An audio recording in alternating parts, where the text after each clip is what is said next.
The one thing you want when you're writing a new song is for it to be authentic, original, for all that stuff that's inside of you just to come out organically. But there are some things that can get in the way of us putting our true creativity out there.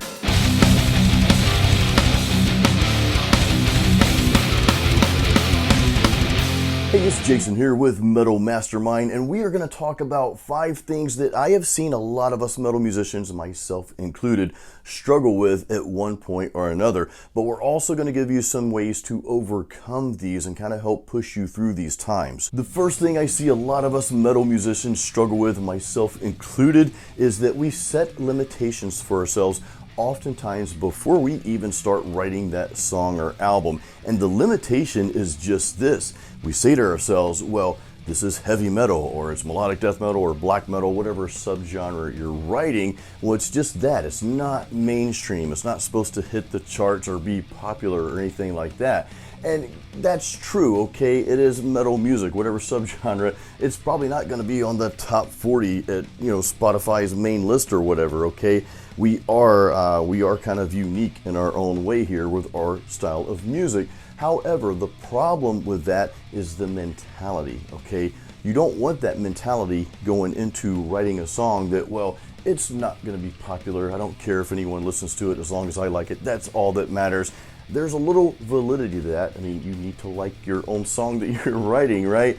But if you go into it with that mentality, well, I just don't care, it's not supposed to be popular, it's not mainstream or whatever, that can affect your songwriting, okay? You want to write a good song. You want to write what you think your audience is going to like, going to listen to, and it's going to captivate them and they can relate to it. So you do want to have these things in mind. Yeah, you're not going for the top 40 on whatever list, okay? We all understand that. But what if you write a cool, let's say, melodic death metal song, and it kind of leaks out into the rock genres and people that listen to other stuff, and they end up liking your music as well? You just gain more fans. So be careful with that mentality that you don't set those limitations for yourself. Another challenge that us metal songwriters have is we like to stay in our comfort zone. Let me ask you a question. How many metal albums do you have or do you listen to where every song or most every song is in the same key? In fact, some of those songs or most of those songs might even start with the same chord or power chord. You can probably name a lot of heavy metal albums that are like that. And that's okay to a certain degree, but the problem with that is it can just keep us kind of trapped in this little tiny little box of certain style of riffs that we write. One thing you can do to overcome this so that every song doesn't sound the same on your album is try playing in a different key. Try writing a song in a different key. Now, as a metal guitar player, and a lot of you can relate to this, we tend to go for that heaviest or rather lowest note possible on our instrument. Regardless of what you're tuned to, we go for that lowest note possible. And again, a lot of metal albums, well, every song will start with that lowest note possible. Look, guys, you run the risk of everything kind of sounding the same when you do that. So again, try playing in a different key. Try that strategy. Maybe you're in standard tuning and your songs, and the majority of them are in E minor, of course, right? Well, why not write a song in C sharp minor or B minor? Try something different. So the goal here is for you to step out of that comfort zone every now and then so that all your songs don't sound the same. And remember, you don't always have to play the lowest note possible for every song. You can venture away from that for a song or two, and that's just really going to help your music stand out more. Another challenge you'll find in metal songwriting, especially in metal songwriting, is sometimes we can get a little too caught up into the technical aspect of songwriting. And this is kind of tough when it comes to writing metal music, right? Again, we're not mainstream. We're not looking for the 4 magical chords for every song to be a hit. So we do add some technique to the guitar playing, to the bass, to the drums, to the vocals, keyboards, everything. And these things are awesome. They make the song beautiful. But if you overdo that kind of stuff, of course, it does depend on the subgenre of metal that you're going for here. But if you focus too much on the technique and not the song itself, not just trying to write a really good song that flows, this, again, going to captivate your audience, well, that can kind of clash, right? If you focus too much on the technique, it's almost like, well, look what I can do, versus having a really awesome song that captivates the listener. So be careful with that. Sure, throw some technique in there. That's great. You want to let that shine, whether it's singing those super high notes or like really low growls or high pitched screams or some technical stuff on bass, drums, guitar, whatever it may be. Again, all these things add to your song and you want to include them, but again, just be careful that you don't over focus on these things to the point where it takes away from the actual songwriting. Number 4, don't force it. This is a big problem that a lot of metal songwriters, a lot of us get hung up on. Sometimes we get stuck in certain areas of the songwriting process, and then we kind of just try to force things in there, whether it's forcing a lyric line or forcing this guitar part that's really not working, but we just kind of force it to work anyway. What you can do when you experience this, and I think we all run into this at times, is, take a step back.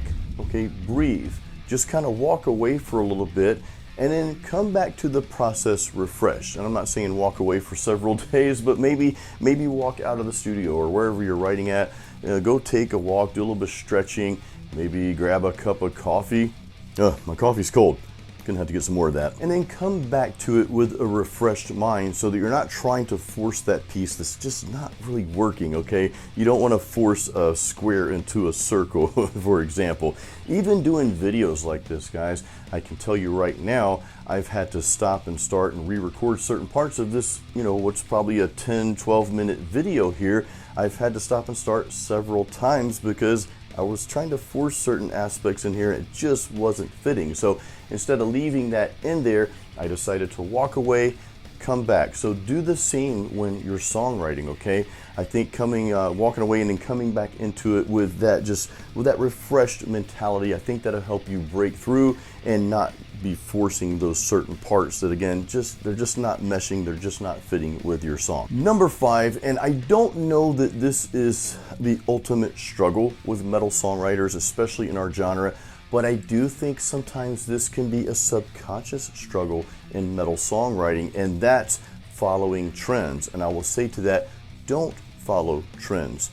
Music changes, it evolves, it shifts, but it doesn't necessarily mean that you have to, okay? If you're writing a certain way, and this is just how you write music, it's how you play, it's how you sing, it's how you write lyrics. Well, just because the quote-unquote industry starts to shift and change, it doesn't mean you have to jump on that wagon with everyone else, even if it's in the world of metal music. It doesn't mean that at all. I'll give you an example. Back in, I'll say, the mid-90s, when the grunge and the Seattle sound was starting to come on strong, and that was starting to kind of bury, of course, the hair bands, and it was also sort of burying some of the metal bands as well. There's one particular band, and I believe it was Nevermore, where their label said, hey, this is what's happening, this is the trend, this is what's selling, so you guys need to start writing music like that. And they absolutely refused. Let's say, no, we are a metal band, our fans expect this, and this is what comes out of us naturally. I'm paraphrasing here, of course, but this is what we do. So they remained true to their music and, of course, their audience. So just because you see a certain trend, it doesn't necessarily mean you have to jump on it for that reason. Now, if something new comes along or you see the shifts starting to happen, it might be that you kind of like that, so you jump on. But if you do that, make sure it's you, make sure it's authentic, or make sure it's what your band as a whole wants to do. So make sure whatever direction you choose is true, right? It's going to be authentic and it's going to bring out your originality when you write your songs. Don't just jump on the trend because that's the trend. Look, trends come and go, but metal remains. I know that probably sounds a little cheesy, but you get what I'm saying. Just a quick recap. So number 1, we talked about the struggle of setting our own limitations, and sometimes we do that before we even start the songwriting process. We say, well, our music's not going to be popular, it's not supposed to be, so we kind of get into that mentality, and sometimes that can lead to mediocre songwriting. Number 2, we talked about getting out of your comfort zone, getting out of that tiny little box in your songwriting where every song kind of sounds the same, and a good way to do that is just writing a song or 2 or maybe 3 in a different key. Number 3, we talked about great songwriting over the technical part of playing your instrument or singing. Focus on the songwriting first. Throw the techniques in there. Yes, that is great. That's awesome. But focus on just creating a great song first. Number 4 is don't force it. A lot of times we have these little pieces of music and we try to force them in there, whether it's lyrics or a riff. It's just not working. Step away from the process, refresh your mind, and come back to it. Number 5, we talked about not focusing on the trends. Look, let what's in you come out. Let it be authentic and original. Don't worry about what the trends are. So guys, which of these 5 do you struggle with the most, or have you struggled with in the past? And let us know if it's something you struggled with in the past, how you overcame that. I mean, this is real conversation that we can have in the comments. So leave your comments, and if there's another element that maybe we didn't talk about in this video, hey, drop that one down there. If there's something else that you struggle with that wasn't covered here, let us know in the comments. Lastly, guys, I want to let you know about Metal Mastermind's songwriting course. We're talking about writing awesome songs that are original and authentic. We have a songwriting course called Metal Songwriters Forged. There's a link in the description of this video. Now, we're not saying you should write a song this way. Rather, we're giving you a lot of examples and a lot of things to think about in hopes of just bringing out more of that creativity. We all get stuck at times, and we truly believe this songwriting course is really going to help you get over those humps and just write that awesome music that you've already got within you. So check that out. Again, the link is in the description below. And I hope you guys enjoyed this video. Please give us a thumbs up here. Make sure you're subscribed to the Metal Mastermind channel. We have a really awesome community of metal musicians here, and we appreciate each and every one of you. We'll see you on the next video.